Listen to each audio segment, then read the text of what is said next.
this weekly community meeting to address issues and concerns related to COVID-19. The goal is to allow some clarity, guidance, and share resources with the folks that we support across the state. We will aim to create some focus in the noise that occurs in the barrage of social media, email, and 24-hour news outlets that I know we're all often more connected to than we used to be before. Today, we will share information and resources around the topic of individual and family supports that are available to those folks who do not have Medicaid waiver services. Next week, our goal is to have even more updates from state agencies. As folks are still joining, we're going to go ahead and initiate a poll so that we can get a sense of who's on the call. We have been very excited that we've gotten some participation from DVHDD, and we have some providers here willing to share with us the resources that their agencies are offering individuals who don't have waiver program funding. So Susanna, I don't know if you're able to, there it is, it's up. So you'll see here that Susanna has launched a poll, and the options here for you to identify yourself are individual with a disability, family member of an individual with a disability, DD network partner, DVHDD employee, GVRA employee, that's the Georgia Vocational Rehabilitation Agency, DCH or Department of Community Health, DPH employee, Department of Public Health, Georgia DOE employee or Georgia Department of Education, or other state agency representative, or just other, if we didn't capture you in one of those many categories. So far, we have about 62% of you participating, and this will help us meet your needs during this call and also understand who our audience is going forward. There are 117 folks on the call this week, and that is just wonderful. So while you continue completing that survey, let me tell you a little bit about the partners that are working so hard to keep this weekly meeting going. So I'm Kate Brady. I'm the Deputy Director at the Georgia Council on Developmental Disabilities. We are joined also by the Center for Leadership and Disability at Georgia State University. Other members of the Georgia Council on Developmental Disability staff are on the line, the Georgia Advocacy Office, as well as the Institute on Human Development and Disability at the University of Georgia, as well as partnering organizations, including the ARC Georgia, the Down Syndrome Association of Atlanta, Parent to Parent of Georgia, Spectrum Autism Supports, and the Fragile X Association of Georgia. And we're thrilled to have all of these partners. We meet multiple times a week, and we are anxious to hear from the audience, collect your questions, and we'll spend some time today on the call providing answers to those questions that we've been able to dig up. And we're also very grateful to have a live transcriptionist and interpreters, and I'm going to turn it over to Susanna Miller-Rains for housekeeping information. Can someone else read the housekeeping stuff? I'd be happy to. Thank you. Of course. So you'll notice that there's closed captioning available, which means that someone is live transcribing everything that is said today. And if you're in Zoom and it's on your screen, you're going to look at the CC box, which is at the bottom of the screen. And you can click that, and it will offer you the option to begin captioning. It will also offer you the option to adjust the caption size, for which you need to click the arrow next to the stop start video and choose video settings. And then you'll be able to view the captions either at the bottom of the screen, or if you say view full transcript, it's going to give you a separate window that will show you the transcription. And our captioner today is Cheryl Little. If you want to click on her name in the participants list, you'll also be able to find her if you need to individually message her, although her energy will be focused on the transcription. For ASL, we have interpreters on the line who are providing ASL translation, and you can place your cursor on the participant box for that interpreter, and it will say, click on the 3 dots in the upper, like to the right of their name. And when you click that button, it's going to give you the option to pin or spotlight the video. And that will lock that person such that you can always see the interpreter on your Zoom screen. And today's ASL interpreter is, I'm so sorry, Rivka Huzinski. I hope I've not butchered your name. All right, so please feel free to message us in the chat box if you're having. And Paula will be the other one, and I'm working on unblocking her. Thank you. So Paula will join us to release Rivka so that they can alternate. So Charlie Miller of GCDD is going to share with us some ground rules. And Charlie, I'll also paste those into the chat window so that folks can refer to them there. Perfect. Thank you, Kate. Hello, everyone. I hope everyone's doing all right on a Tuesday afternoon. So as we said before, everyone will stay muted for now. And we have an opportunity to raise your hand within the Zoom itself. And if you're on the phone, please stay muted. Unmute yourself if you would like to speak.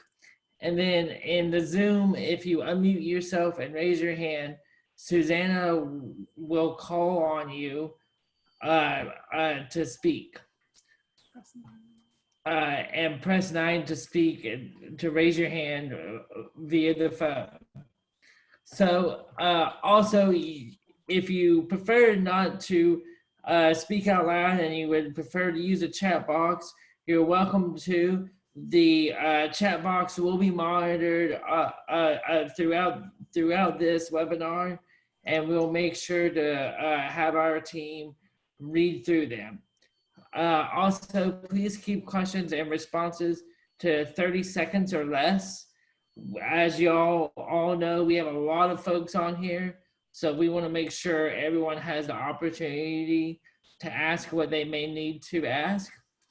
Also, just like in kindergarten, one person speaking at a time, y'all. We will be using your email to share information about this meeting and future meetings, as well as resources. And our email is gaddcovid19@gmail.com. If you would like to speak about yourself, you're more than welcome to, but we would ask y'all to please be mindful if you're speaking about other folks and personal health information. You don't want to give too much information out. Also, like I said, please raise your hand virtually and we'll be happy to call on you. Also, we will be collecting all information and resources and questions and answers in public Google Docs, and we will be happy to share that link with everyone in an email tomorrow. So please be on the lookout for that. When we started this, we wanted to make sure our community was speaking with one voice, and in this webinar, we are doing the best to answer all the questions, and our intent is for the best. So please be patient with us. And then also, this is the first time we have a representative from DBHDD who is willing to speak with us today. We would like to have a very open dialogue with them, but a dialogue that is respectful as well. Georgia has been one of the first states to request flexibility under Appendix K, and every indication in that DBHDD is doing the best to navigate this challenging time, just like we all are. We do hope that you'll join this conversation in the future weeks. We do have a limited amount of time, so please, if we don't get to your questions, please enter them in the chat box or in our email. Again, that is gaddcovid19@gmail.com. And I'm going to pass the torch to my friend Mark Crenshaw. Good afternoon. Thanks, Charlie. And thank you all. Now there are 162 of us on the call today. We're really grateful that you would choose to spend some time this afternoon with us. Just wanted to, there are a couple of places that one place that I'm going to talk about, and then some resources that Dana Lloyd from the Georgia Advocacy Office is going to talk about specifically. But we have been sort of gathering resources across even before the calls began, and now that the calls have been going on every week, we sort of gather a bunch of resources related to state and national responses to COVID, related to COVID-19, and related to people with intellectual and developmental disabilities. And we want to make sure that you guys have access to those resources. So I'm putting a link to a Google Drive folder in the chat.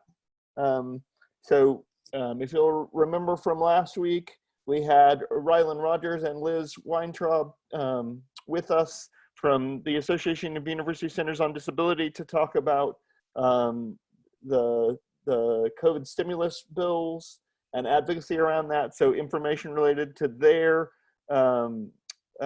presentation and links that they shared and stuff like that is in that folder. But there are also lots of other resources to be shared with this group at that link. If you're listening on the phone and don't have access to the Zoom platform at this point, we send out an email weekly that is an updated link to those resources. So just wanted to call your attention to that. Now, Dana, do you want to talk about the two self-advocacy focused resources here from SARTAC and TASH? Yeah, I'd be happy to. So this is Dana Lloyd from the Georgia Advocacy Office. We wanted to highlight two resources for you.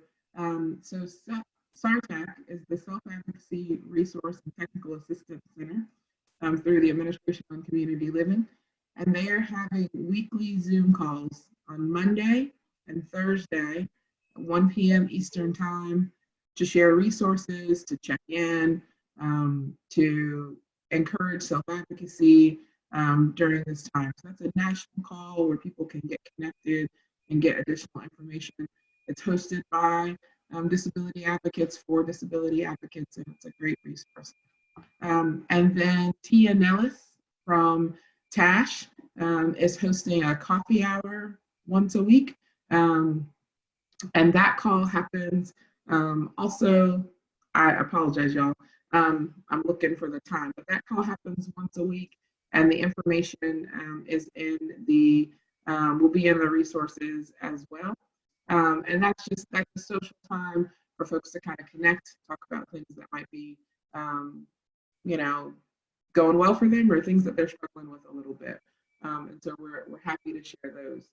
I'm going to share one more resource. I'm going a little off script here, but there's a deadline tomorrow on the 22nd for folks who would like to receive the stimulus payment. If you receive Social Security benefits and you have a child under the age of 17, you're the only person that has to take an extra step and fill out the IRS non-filers form. and that deadline is tomorrow. If you don't fill out the form by tomorrow, then you would be eligible to receive that additional $500 stimulus payment, but you'd have to wait until you file your taxes next year. So I'm going to drop the link for that form, the form for you to fill out in the chat box. It's a really simple form, shouldn't take you much time, but really wanted to highlight that deadline is tomorrow. If you receive Social Security benefits and you have a child under 17 that you want the extra $500 payment for, you need to get that completed. So thanks, y'all. Thank you, Dana. This is Kate speaking again, and I see in the chat window our prior GCDD intern, Kayla Rodriguez, is asking for the links, and we will be sure that you all get those in the chat window in just a moment. And at this time, we are going to put up another poll. I believe, Susanna, if you're able to do that, that we are planning to do a poll on what kinds of supports folks on the line are needing, and then we will move into hearing from DBHDD and their providers that were generous to share their time with us. All right, so you'll see a poll is up here, and it asks a multiple choice question. What kind of supports are you needing? Know that you can check any of these that apply. So the options are in-home supports, employment, skilled nursing, personal care, daily living supports such as groceries, laundry, cleaning, medication management, paying bills, money and resource management, or educational supports, parenting supports, supports with challenging behaviors, accessing personal protective equipment or PPE, and financial supports.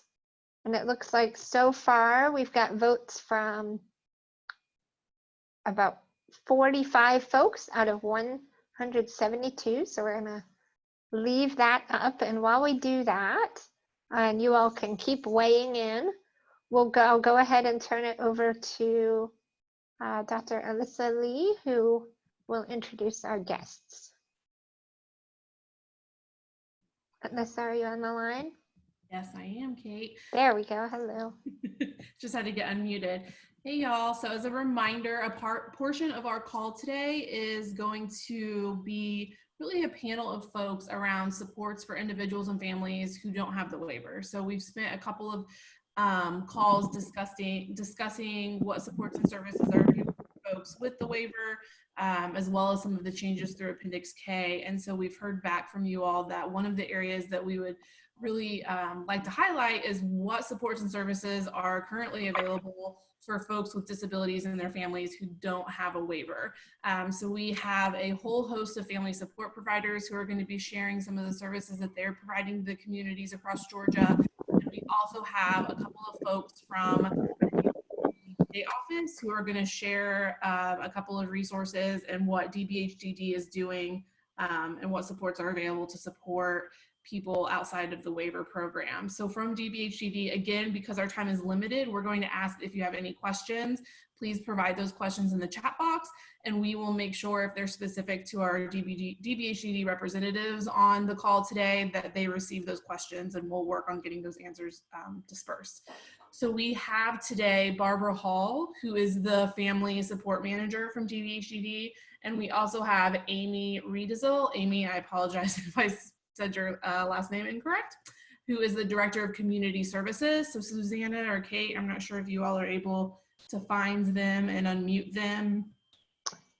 Yes, I actually think they'll be able to unmute themselves by just clicking in the bottom left of the screen. And I know that Amy couldn't be on the whole time, so we'll let her go first, I imagine. And just a quick caveat for those of you on the line that have some trepidation that some of these services are only for folks without the waiver, you may find these services relevant to everyone. We just wanted to pay particular attention to those folks who don't have access to waiver services.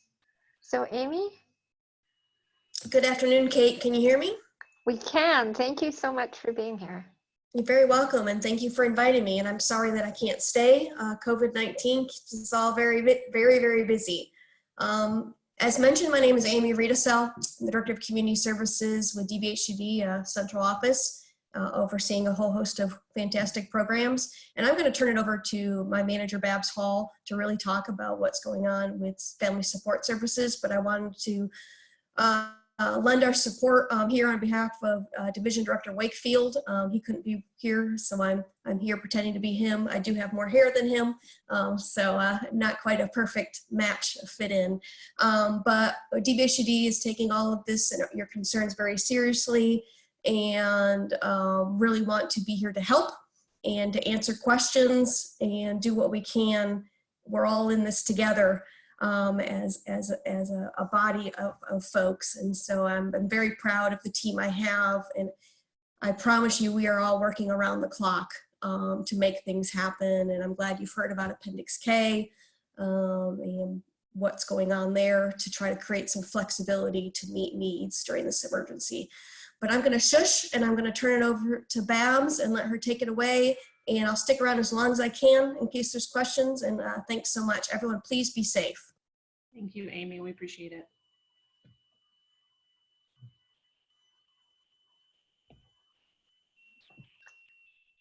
So Babs, if you're on, you'll need to probably unmute yourself at the bottom left of the screen. Good afternoon. Can you guys hear me? Yes. We can, thank you. Awesome. Wonderful. Thank you guys so much for inviting us to participate in this important forum today. As Amy said, I am the Family Support Manager for DBHCD at the Central Office. So it's a pleasure to join you all and to share a little bit of information with you about available resources. Please forgive me if I'm repeating myself, but as adult learners, we know that we have to hear things several times. So I'm going to probably be repeating some things that you already know, but it's just important for us to kind of keep these thoughts in mind. A couple of points regarding our Appendix K. So Appendix K, probably everybody's favorite letter of the alphabet now. We know that it is only applicable to services under the Medicaid waiver. So it does not impact individuals who are not receiving waivered services. Something else that's important for you to remember is that Appendix K does not provide additional funds. The purpose of Appendix K is to provide us with flexibility to work within the existing policies that we have for our waivered services. And the next thing about Appendix K is to understand that you don't have to apply for it. So anybody who is currently receiving waivered services, so for our purposes today, if you're currently enrolled in the NOW or COMP waiver, you don't have to apply. You already have Appendix K covering you. So those are sort of the three main points I just want us to remember about Appendix K. So for the purposes of our call today, I know you all are interested in family support and how we can be a resource and a stronger network for the individuals who are not receiving Medicaid waivered services right now. And one thing that I want to make sure that everybody is familiar with is our ADRC specialist. So ADRC stands for Aging and Disability Resource Connection. This is a joint partnership between DBHCD and the Division of Aging. And we have 4 staff that are strategically placed around the state that I supervise that are available as resources to families, to individuals, to professionals, to any stakeholder around the state related to individuals with disabilities. So 2 of those ladies that I know of for sure are on the phone today with us. That's Linda Blackwell and Sharon Williamson. They're 2 of the staff that we have that provide those services. We also have Miss Lee Walker and Natalie Prater. And these 4 ladies are a tremendous resource. They have all been in the field of disabilities, and particularly developmental disabilities, for a number of years. So they are very familiar with what resources are available around the state and they are available at your disposal to be a support to you, to answer questions or to help guide you when you're trying to connect with resources. One of the tools that they have at their disposal is called EmpowerLine Pro, which is just a statewide resource database that enables them to connect people with resources. So if you're looking for a particular type of resource that serves a particular population in a specific area, they can go into that resource database and put in those criteria and pull information for you. If it's okay with our host today, I can send you all of their contact information in a document so that you can add it to your resource library so that your network can access these wonderful ladies. They will be happy to be a support for the individuals in your network. That'd be wonderful. Thank you. Yes, absolutely. So on the not so happy news, I know that people are asking if there is additional family support funding or waiver supplemental funding to finish out our fiscal year budget for 2020. Unfortunately, I cannot tell you that we have any additional funding. So what we're having to do is to be creative and to work with our providers who provide family support services to ensure that we are indeed serving the families and the individuals with the greatest need. We do know with the current state of affairs that we've seen many summer camps that were previously scheduled to happen this summer having been canceled, which means that there may be funds that can be redirected to serve other individuals. And we understand those are very hard decisions to make, but we are there to support our providers as they're helping to make those decisions. Those are kind of my big takeaways today. I don't want to manipulate everyone's time. I want everybody to have time to ask questions and to share additional information. But I will be on the call. And if you have questions specifically, if you can share those in the chat feature, I know that our hosts are going to get those back to us at the central office so that we can help to address those questions.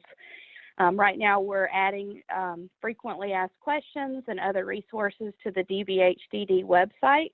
So I would encourage all of you to bookmark that site, add it to your favorites, and make sure that you're checking it out almost daily because things are getting added.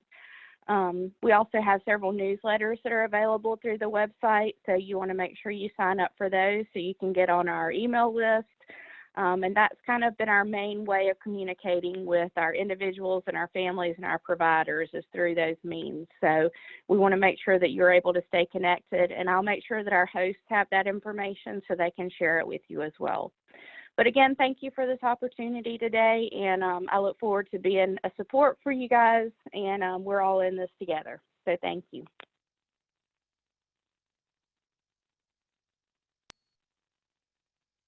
Thank you very much. I understand that we also have Jeff on the line, who manages the planning list. Jeff, is there anything you wanted to share? Hey, good to see you again. Good to see you. Thanks for being here. Thanks, I really appreciate it. So we have continued to move people who meet most in need status into waiver services. It's a little more challenging right now, as you might imagine. Some of the assessments we're able to do telephonically or like this call, but we've also really stepped up calling the folks on the planning list to check in with them to update needs assessments because we recognize that right now there are a lot of things changing. Some of the folks that we're moving into services right now, you know, there may not be a provider to accept them right now, but we're honestly just doing the best we can to support people. And I'll be on for the next half hour if there are questions.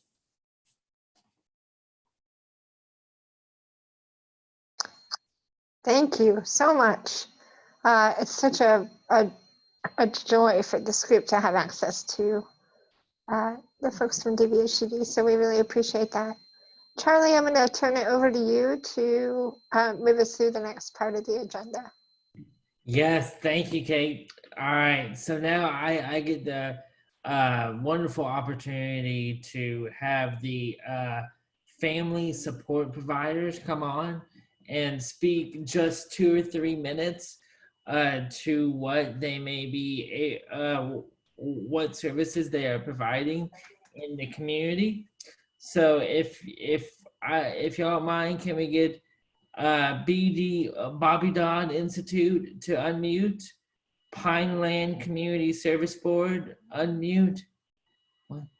Easter Seals, B&B Care Services, and the Kotick. Unmute, please. And we will have just a few minutes for each of y'all to speak. So I have a timer on. But is BDI on the line? Yes, this is Anna Maki. How are you? I'm good, Anna. I'll let you start your time. Thank you. So Bobby Dodd Institute is still in business in this challenging environment, and we are continuing to accept applications. I'm very grateful to the DBHDD for all the support that they've been providing. We're able to get those applications processed and get folks moved into services. So primarily the services that we are offering have been moved into a virtual environment. So while we do have direct support professionals on staff, they are providing support remotely.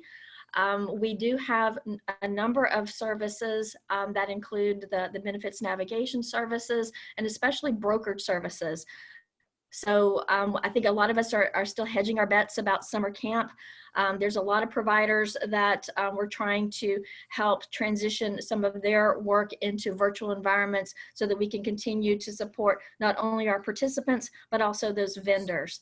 So if you are in the counties that we serve, which are Gwinnett, DeKalb, Fulton, Clayton, and Rockdale, and if you have not applied for family support services, I would strongly encourage you to go ahead and do so. You can access us on our website at bobbydoddinstitute.org. I will also put my email in the chat so you can email me directly and I can provide that application to you so that we can help identify all the services that are going to be helpful for you.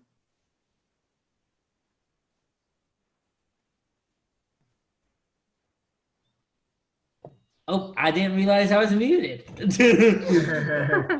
All right, so we're all getting used to this technology. So now can I have Pineland Community Service Board? Are y'all on the line? Yes, we are. Hey, Yes, we are. It's good to see and hear everyone. And I want to thank y'all for offering this opportunity for everybody to come together and stay connected during a time that's been so challenging for everyone. And I'm the mother of Gina right here. We're sharing the screen. And second, I'm a advocate, and third, I'm a provider. So Pineland is one of the 26 CSBs, which are the public system of care in Georgia, and we do provide family support, and it's my favorite program, matter of fact. And so we, like Bobby Dodd and the others, we want to help as many people as we possibly can. And so far this year, we've helped 292 families down in South Georgia. So we do have a little bit of family support money left. We also are the administrative entity for waiver supplemental services. I know we're talking about grant and aid people today and people that don't have the waiver, but Pineland also does that. We're out of, as Bab said, out of waiver supplemental services money. But if you're out there and you have needs, please look up your family support providers in your particular area. We serve 8 counties in South Georgia, so we would love to help anyone down there. And then there's wonderful family support providers among the CSBs, as well as many wonderful private providers as well. We've done some really fun and neat things even during COVID. One, making sure that people have protective equipment if they need it, using these funds for that. Making sure that people have a call I was on earlier, they said their greatest need was toilet paper. So, and that's and right now you can hardly find it. So we are doing everything we can to help families with groceries, with medical care, with anything that is in need for family support, as well as some fun entertainment things while we're all kind of locked in now and we can't really get out. We're having to shelter in. But if there's anything that Pineland or any of the other 26 CSBs that can do statewide, I feel I can speak for them that I know we would want to help our individuals and families anytime, and especially during this challenging time of COVID-19. So thank you all, and let's stay together, stay connected. And as everybody's been saying, we're in this together and we're going to get through this together. So thank y'all. Yes, I think you hit the nail on the head that we're in this together and we will get through it together, and we are as strong as our community, and so I'm excited. So next, do we have someone on for Easter seals? Okay. And we will go right along. B&B Care Services, are y'all on? Yes, we are. All right, y'all are welcome to start. Hey, hello. Well, we appreciate the opportunity to participate with this. And like the other providers, we have been working diligently with a lot of families during this time and a lot of crisis situations, trying to work through some of the COVID situations. With that, we've been using a fair amount of family support for respite right now, with essential workers having to be working and different things. We also are looking at the redirecting of funds from some of the summer camps that we had already allocated some money to, so we're already seeing that. We're also seeing some of the summer camps deciding to do virtual type camps. So that's going to be interesting this year to be able to watch how they're going to be doing different things online and working with individuals with disabilities in a variety of different ways. So I think it's giving us some good, unique opportunities to look at new ways of doing business. We're excited as we start moving out of the COVID crisis and back into the community more, as we're expecting to see some different ways of doing social integration, or how do we teach the isolation type thing, or the different way we're going to have to be. So we're looking at those opportunities also and how that's going to happen. But we are, like everyone else, really, really stressed with not having extra money, as Ms. Babb spoke about, and just trying to take the little bit of dollars we have and stretch them. We have already been since January in the mode of really looking at and critiquing who can actually get the funding. We're working very closely with it being more who really needs something versus who wants something. So we've been in that mode since January. So we're continuing to have to do that and really look at that during this time. But we just appreciate the opportunity. We work in Regions 2 and Region 5 with family support and state funded respite.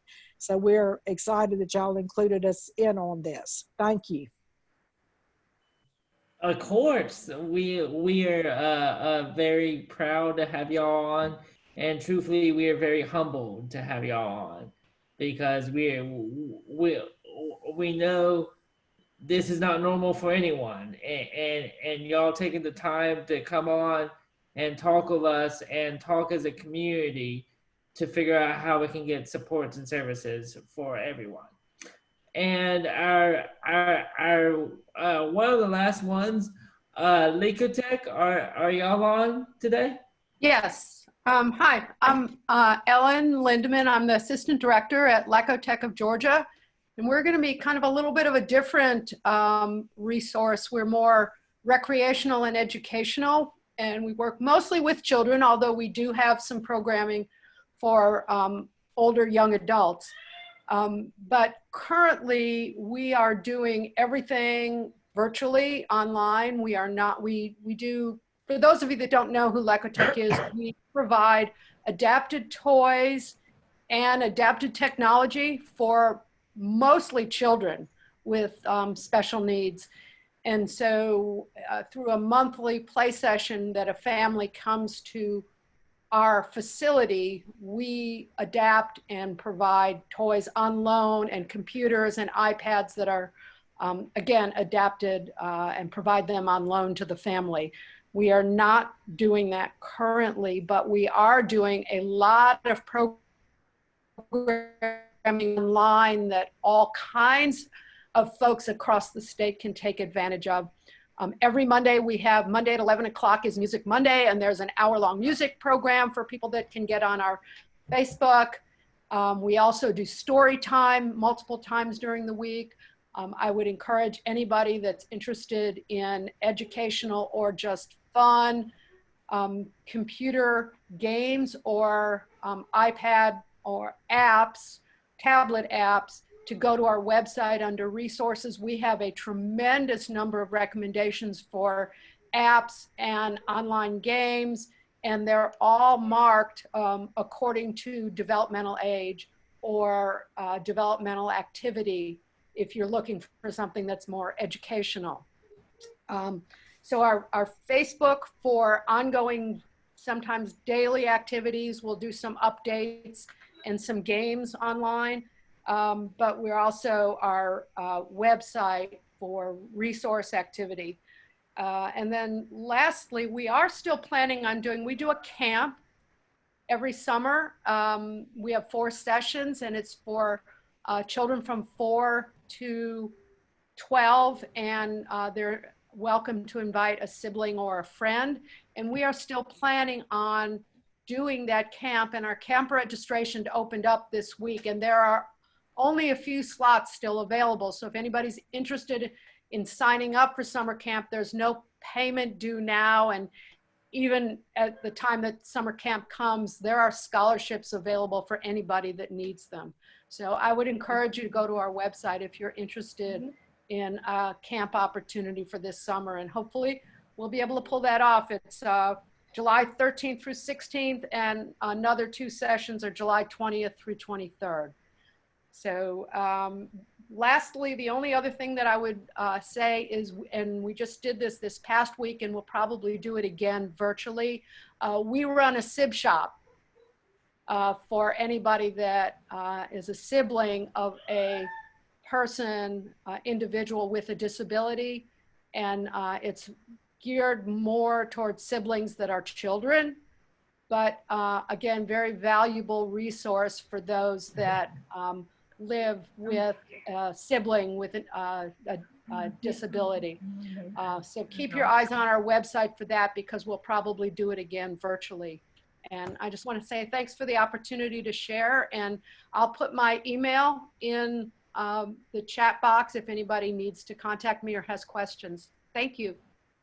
You have just read my mind. I was just about to say, please put everyone that spoke today, please make sure to put your information in the chat box. We would love to have as much information that we can send out to people as possible. And I get the distinct pleasure of introducing our next poll coming up. So Susanna, I believe you have control of the polls.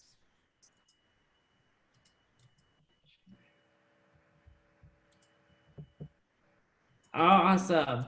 So our question today for the poll is, what services are you and your family members currently receiving?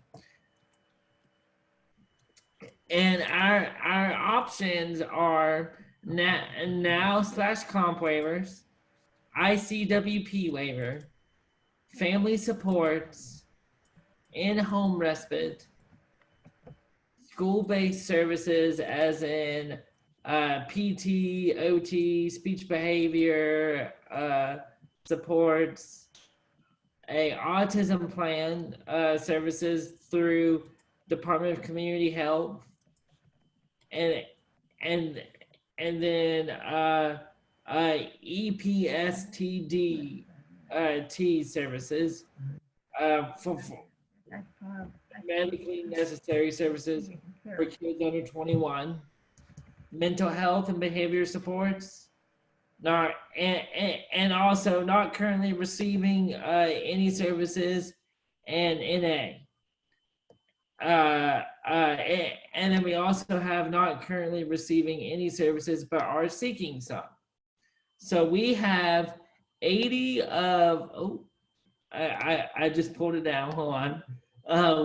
We have 85 of 176. A lot of people are saying now in comp services, family services are starting to grow. And if you don't receive any services, you're welcome to put that, or then not currently receiving services, are looking for services. We want to know, and we want to be able to help you put in touch. So we have 91%, 91 people have submitted. So about 50%. So far, we have now in comp services are one of the main big ones.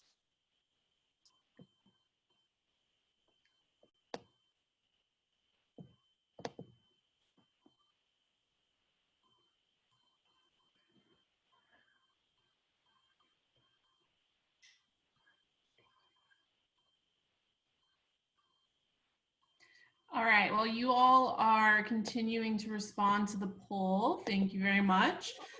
We are gonna jump into the next section of our call today. So Kate, I wanna give you an opportunity if you're able to hop back on. If not, we can move forward.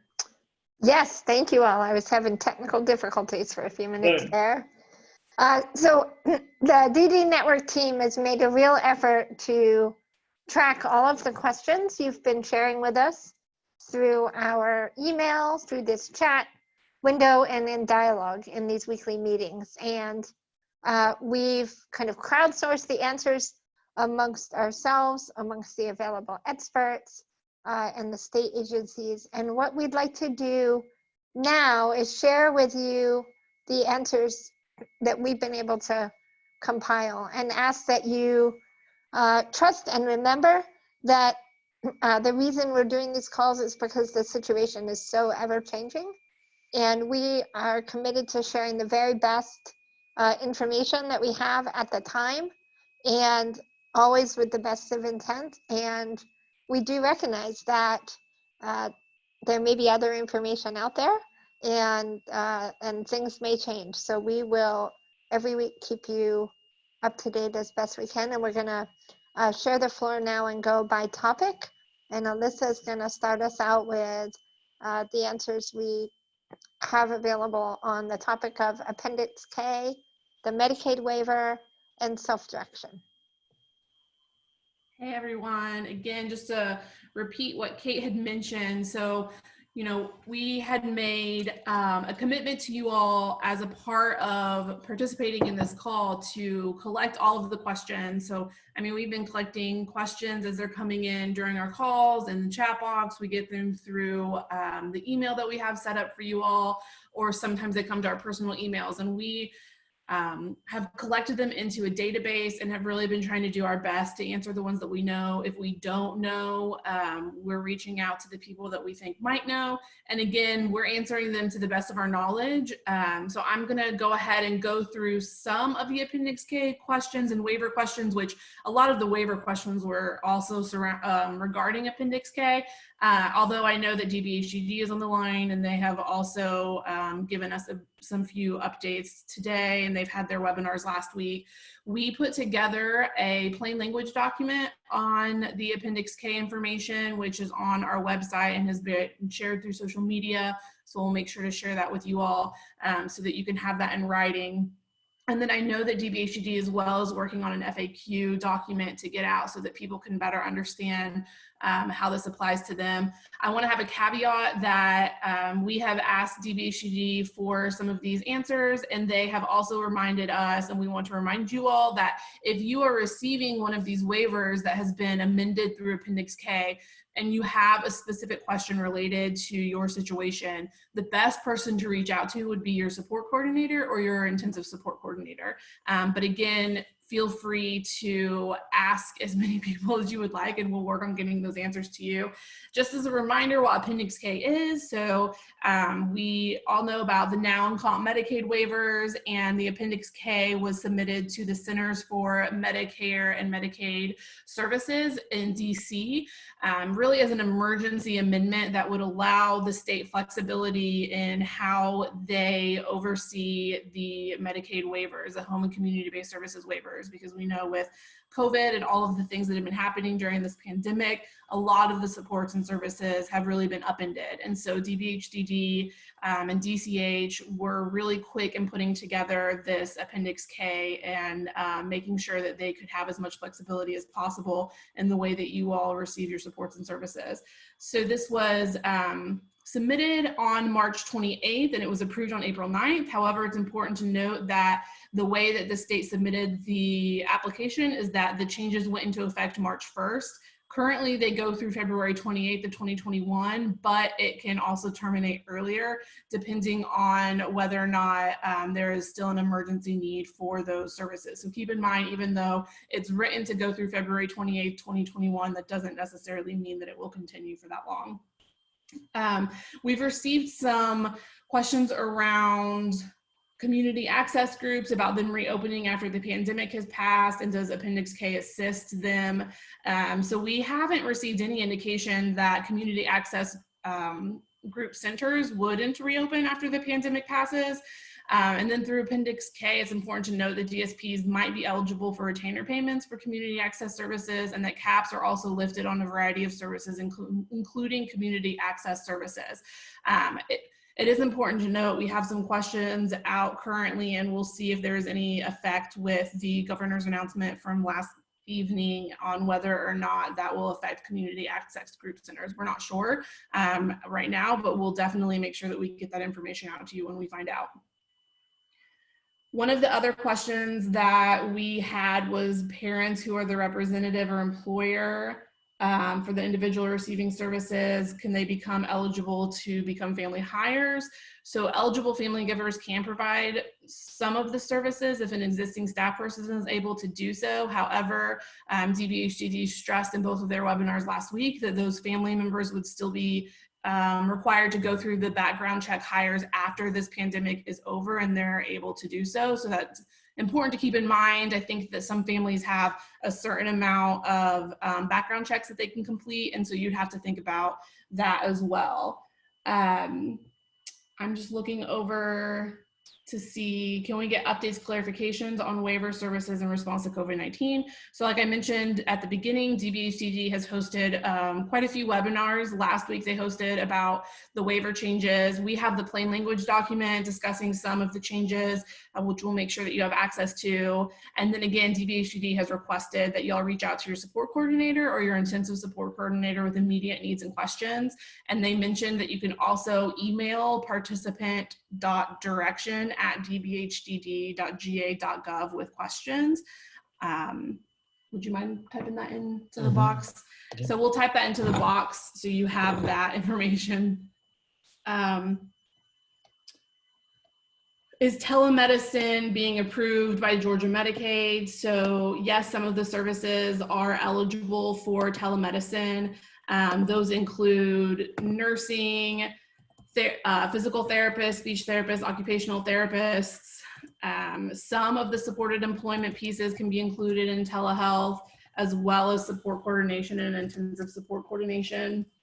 Moving on to the waiver services tab. How does the response to COVID impact personal care support? So again, Appendix K is intended to provide flexibility for personal care support, including having family caregivers be able to be paid as a caregiver, retainer payments to keep staff on if they're unable to attend to you. So those are some things, again, that you'll want to reach out to your support coordinator, intensive support coordinator, if you have specific questions about. A lot of people have been asking, well, during this time, should I still be applying if I'm haven't applied for a waiver? Should I apply for a waiver or should I wait until this is over? Yes, continue to apply for the waiver. From everything that we've heard, DBHDD is still accepting and processing applications. And so we want to make sure that if you haven't applied, that that's something that you are still able to do.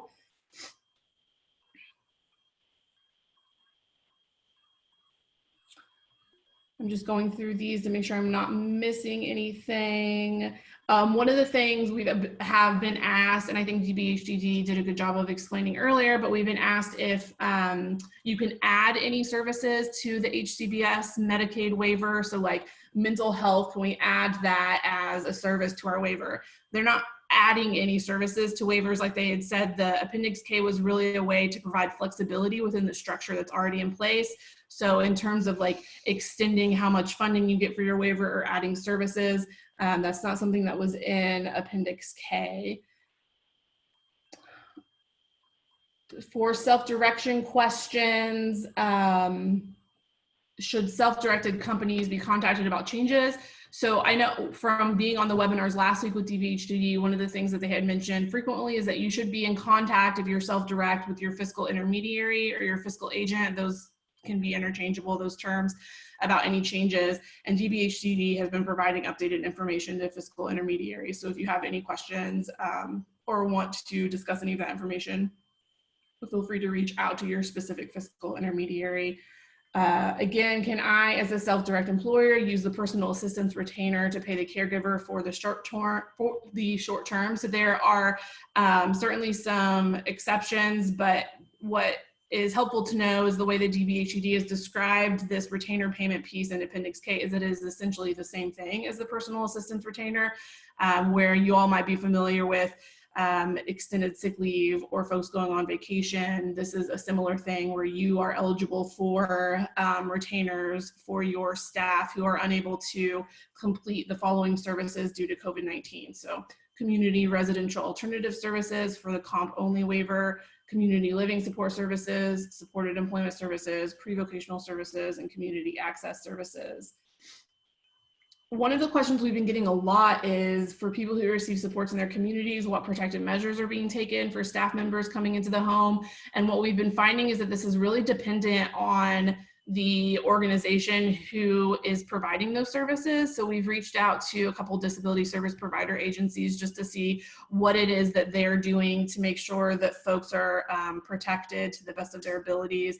And so again, I would encourage you all to reach out to the organization that you're working with to find out what their protocols are. They've been really open with us and sharing. Many provider organizations have guidelines and procedures in place to minimize the risk of transmission, including mask guidelines that they give to their direct service providers, as well as contact precautions. So if you're interested in what your direct service provider agency is doing to minimize the transmission of COVID, then we would recommend that you reach out to them to see what their specific actions are.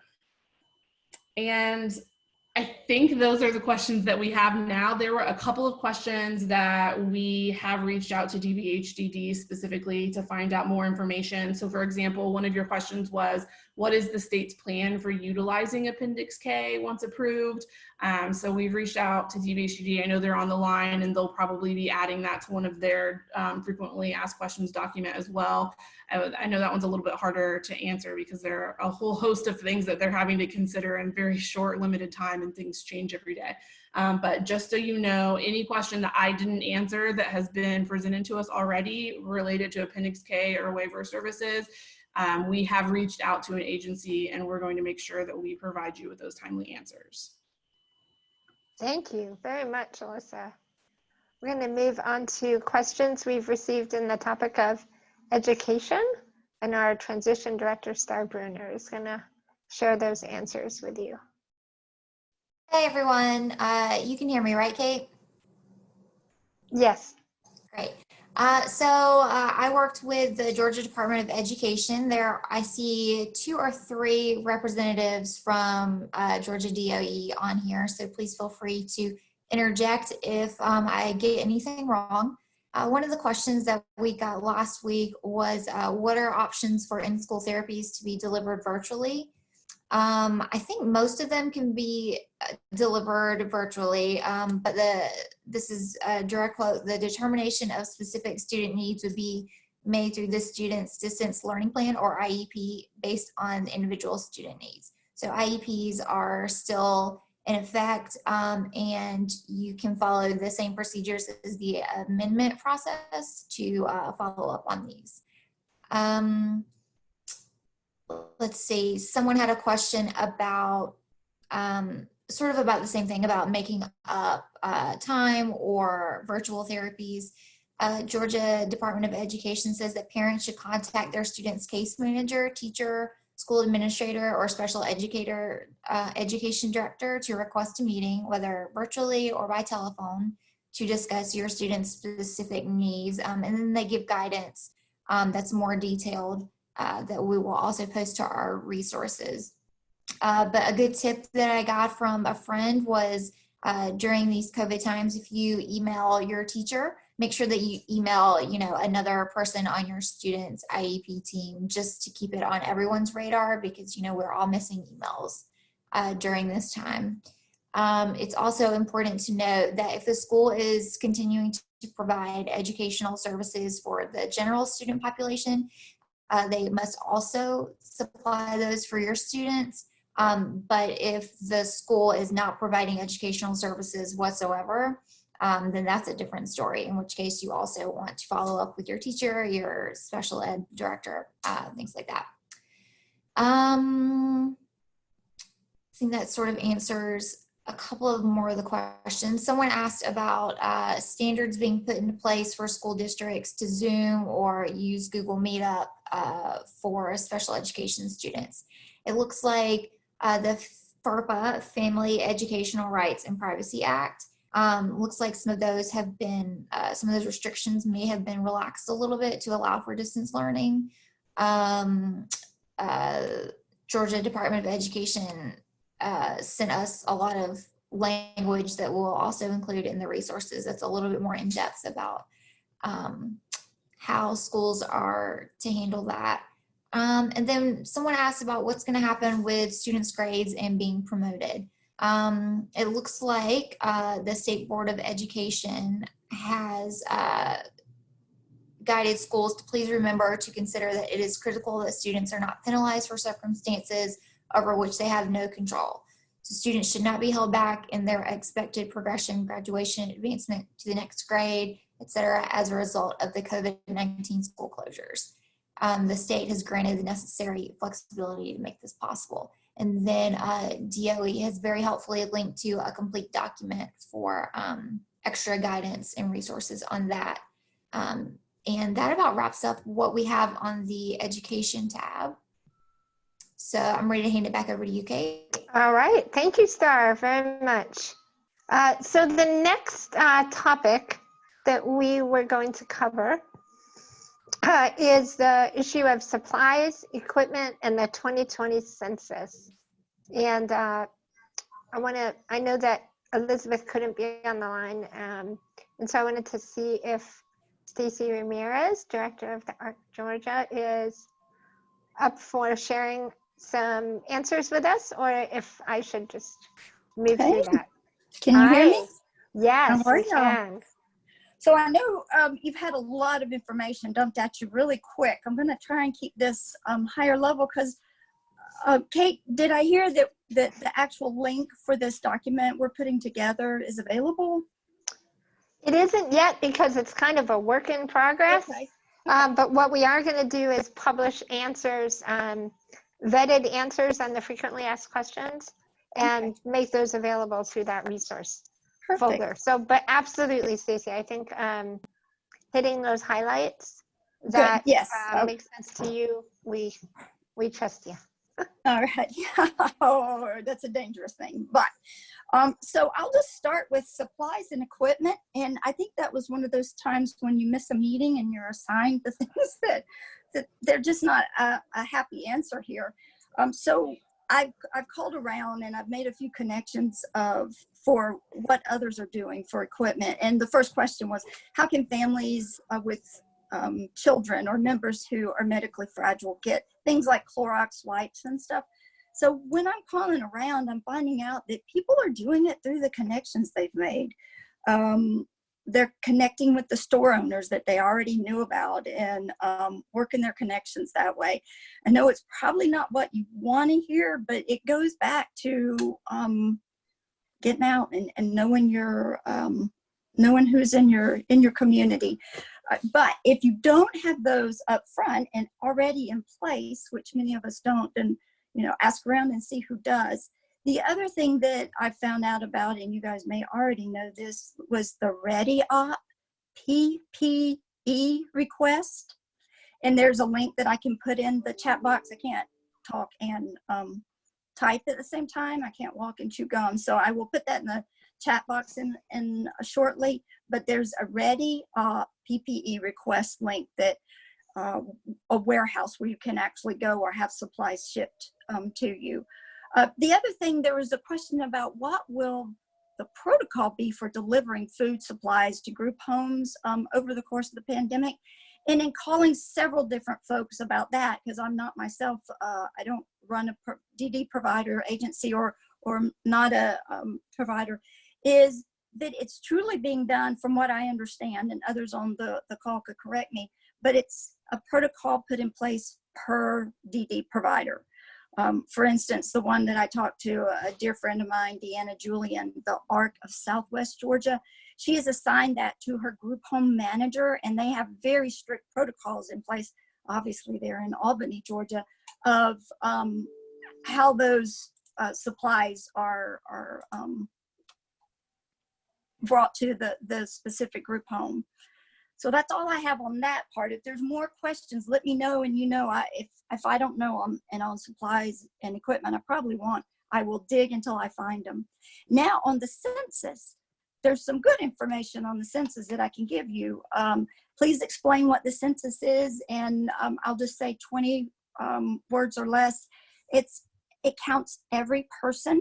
I do want to, in our climate of today, it's not every citizen, it's every person, every resident that's in the United States. So I wanted to clarify that. We keep hearing about this April 1st is Census Day. That is not the only day you can fill it out. A lot of people are asking me that question. Oh, I missed the Census Day. No, they consider that the day that they want you to report on who was in your household. A census is per household, and they want you to report who is in your household on April 1st. I hope that made a little bit more sense. And then I'm going to jump down. You know what? I do want to talk on this. Why is the census important to me as a person with a disability? It's important to know that people with disabilities in the United States are considered a hard to count, meaning in the past census, we didn't show up. So we've got to show up now because it directs funding in a big way. It's 800, and it's a number. And if you guys know me, numbers don't stay with me. $675 billion that it directs. So I hope that made an impact right there. There's a timeline. Of course, it's been extended, but don't wait. Just get online, fill it out now. The ARC Georgia can help you. We can walk. We've got a PowerPoint. We can walk through sheet by sheet and help you to answer each question. The other thing that I thought was interesting, someone asked, my census did not include any questions about disability. Great question. From the research or just from working to help people fill out the census, there are two different population level surveys. One, and again, I didn't know this before I started helping folks with the census. One is the ACS, or the American Community Survey, and the other is the 2020 census. Who knew? The 2020 census doesn't ask disability-specific information. You're right. The ACS, the American Community Survey, does. There's question 19, 3 parts on question 19 that does ask specific disability-related information. And then other questions I get, well, when do I fill that out? Is that going to be one more thing that we do? And no, a small percentage, and I'm actually going to read this, I don't have that memorized. A small percentage of the population on a rotating basis through the decade will get the ACS, which is different from the 2020. And no household received the survey more than once every 5 years. So that's why 2020 census doesn't ask disability-specific information. And a lot more, but we can talk later or do a presentation just on the census, because we need to be counted. You need to vote and you need to be counted. Mm-hmm. Thank you. Off my soapbox. Yeah, no, thank you, Stacy. We knew there was no one better than you to talk about that. So thank you so much. And everybody when you're finished here, complete the census if you haven't already. All right, so I'm going to turn it back to Alyssa to talk to us about stimulus checks and finances. Get the fun topics. Yeah. Also, we'll try and stay brief because I think a lot of these questions might have come from a few weeks ago when we had our first call. And so there's been a lot of information that's been put out since then. And actually a lot of us are starting to get our stimulus payments. So I'm just going to kind of go over this. I know that there were some questions about who would qualify for a stimulus payment. If you were someone who didn't file your taxes but received Social Security, would you qualify for a stimulus payment? The answer was yes, you would. I do want Dana, if you're listening, to have you repost that website so it's more recent in the chat box that you were talking about, because it sounds like there is a deadline tomorrow for folks who do not file taxes and receive Social Security benefits and have a child under the age of 17. You'll want to fill out that information so you can get the additional $500 that would represent that dependent that you have in your home. And we're putting, just so you know, Alyssa, and I'm sorry, I didn't say it for Stacy, all the links and everything that you're referencing are appearing in the chat as you talk. Yeah, just so you know. So Kate then put the link where you can check your eligibility status. So some of these questions really are kind of independent to your situation. And if you would like to find out if you qualify, there's a website that you can put in your information and find out if you qualify. What type of assistance will there be for parents who work and claim an adult child with disability on their taxes? So most likely you all will, as the parents, qualify for the stimulus payment. One of the demographics in our community that unfortunately do not qualify for stimulus payments are adult children who are claimed as dependents on someone's taxes. So I know there's been some question about that. Unfortunately, that additional $500 for dependents who are claimed on taxes are only for children 17 and under. If you're married, filing jointly with two persons on disability, one a spouse, one an adult child, can you get a stimulus check? Again, receiving disability does not disqualify you from receiving a stimulus payment, and it will not affect your benefits. Again, though, adult children with a disability who are claimed as a dependent on their parents' taxes or caregivers' taxes would not qualify for a stimulus payment. I'm just gonna keep going through this. If you are a child with a disability and your representative payee parent is a non-citizen, can you still get a stimulus check? There's some extra details sort of twisted up in this, but I'll read specifically what I found was that non-US citizens with a Social Security number who live and work here, including green card holders and workers using visas such as H-1B and H-2A, are eligible to receive checks. So if you don't fall under those categories as a non-citizen where you don't have a Social Security number, including green card holders and workers using those visas, then you would not qualify. And the child would qualify for the additional $500 if they're under 17. What financial assistance is available for people with disabilities who have lost their jobs and now need help with paying rent and other bills? So unemployment benefits are most likely available through your workplace. There is a website here from the Department of Labor in Georgia that will provide you more information. The Federal Pandemic Unemployment Compensation Program, which was one of the changes that passed in the COVID-related legislation in DC, provides an additional $600 weekly payment to any individual eligible under the Unemployment Compensation Program. So again, go to that DOL website for more COVID-related information.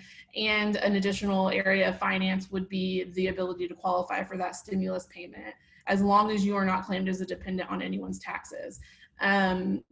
these might be changing. And again, we're trying to find the most recent information about what the governor's orders yesterday, how they changed the unemployment landscape. For example, one of our questions would be, if you are a person with a disability and you're currently receiving unemployment because your workplace closed due to COVID, but the workplace is reopening, are you going to be required to go to work? Are you going to be able to continue to shelter in place because you fall into what the government has been calling vulnerable populations? So there's some questions circulating now that we're going to have to try to get back to you on. And that is it for the stimulus checks and finances issues. Okay, thank you. We will move to the questions we received on the topic of employment. So the first question we have an answer to is, as a person with a disability who receives services and supports, do I need to report that I have lost my job and or have reduced hours and that my financial situation has changed? So absolutely, yes, please do report the change in your income to your local Social Security office. If you have a support coordinator, you can let them know as well. We also got a question, what are the pros and cons of having personal support or direct support workers apply for unemployment assistance?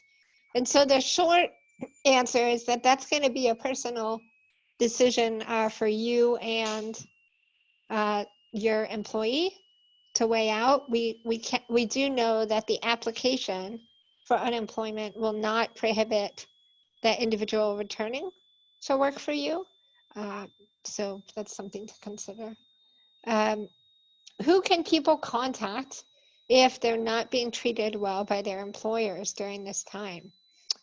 So during COVID-19, your employment rights remain in place, even during this time.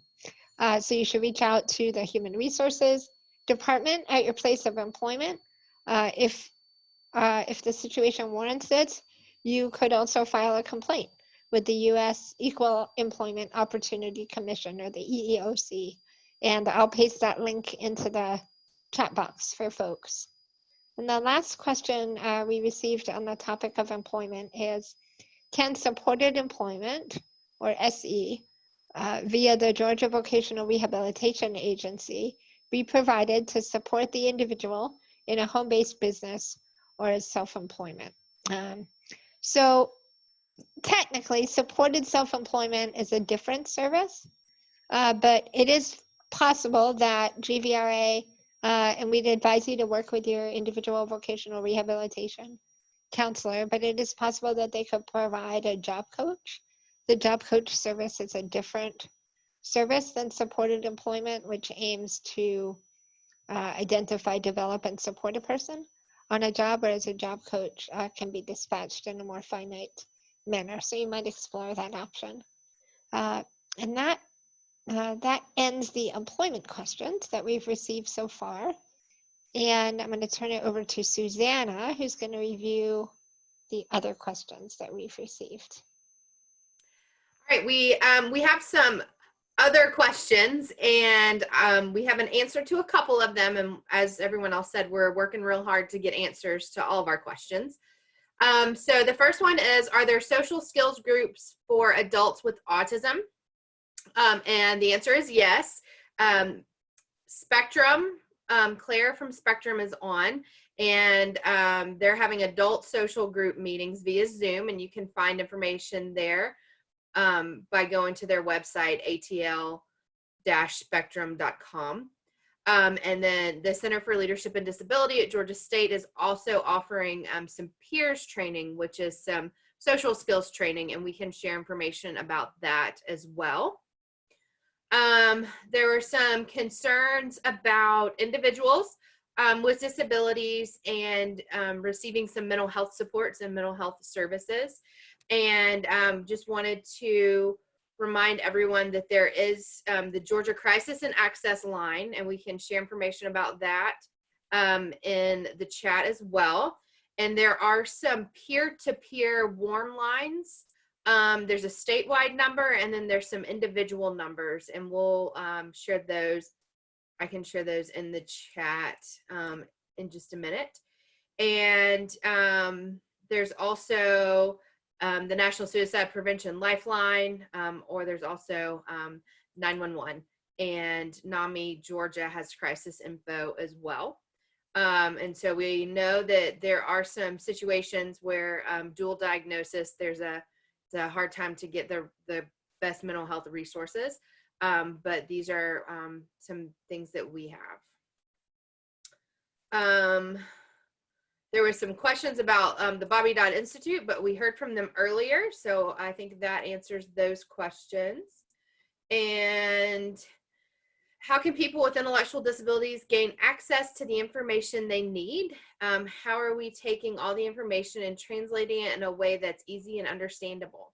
So the resource folder that we have shared multiple times, and we'll share in an email later as well, has a folder in it now called Plain Language.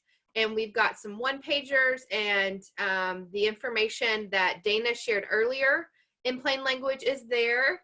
And we, the Center for Leadership and Disability in partnership with Adult Disability Mental Health Care held a phone call last week with individuals with intellectual disabilities talking about COVID, and that's recorded, and we'll get that put in there in the resource folder.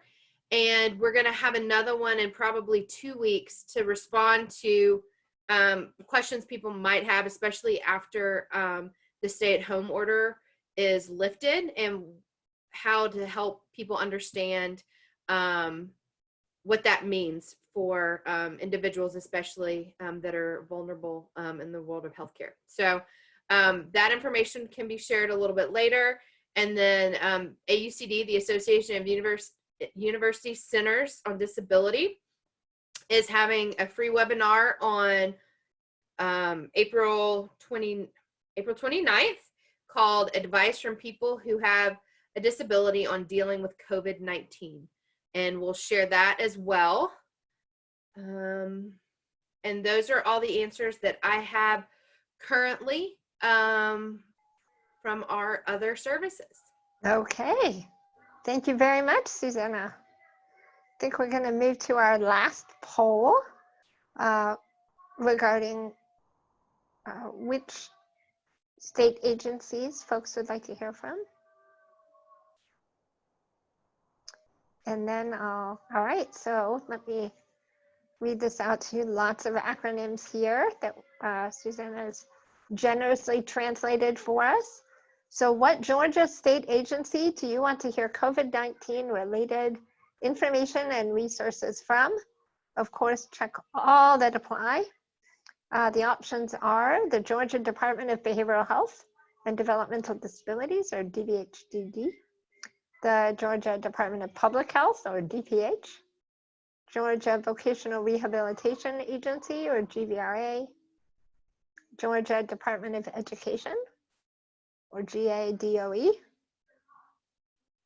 and the Georgia Department of Community Health, or DCH.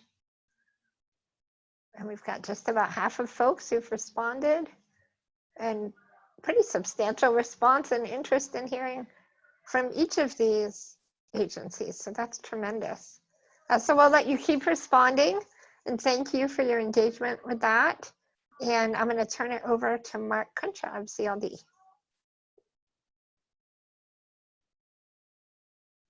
So good afternoon again, and thank you all again for spending the last hour and 20 plus minutes with us. Just really grateful for all the information shared and all the resources that folks are helping us put together to support each other. And just wanted to say, lots of folks, there have been lots of questions and lots of sort of encouragement to be in touch with support coordinators and be in touch with other folks who can answer direct questions about how support is going to work in the time of COVID. And just wanted to say, one of the things that we hope is happening as a result of these calls is that we are sort of building a community of